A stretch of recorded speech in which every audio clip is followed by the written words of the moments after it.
চোখের পানি ফেলে আল্লাহকে বলো, মাওলা বহুদিন তোমাকে নারাজ করেছি, আজ ওয়াদা করছি আর তোমাকে নারাজ করব না। আল্লাহ বলবে, বান্দা আমি এখনই তোর পেছনের সব মাফ করে দিলাম।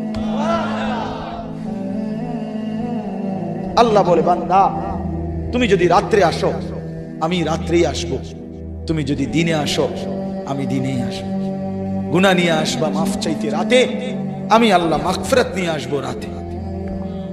তুমি আসবে যখন আমি আসবো তখন। তুমি আসবা এক বিগত, আমি আসবো এক হাত। তুমি আসবা এক হাত, আমি আসবো দুই হাত। তুমি আসবা হাঁটতে হাঁটতে, আমি আসবো দৌড়তে দৌড়তে। আও না বান্দা, আও, দেও সেজদা দাও, গোলামি করো, বন্দেগী করো, আমাকে ডাকো। কেন ভুলে গেলাম? মা গাররাক, মা গাররাক। আল্লাহ বলছে কোরআনে, মা গাররাক,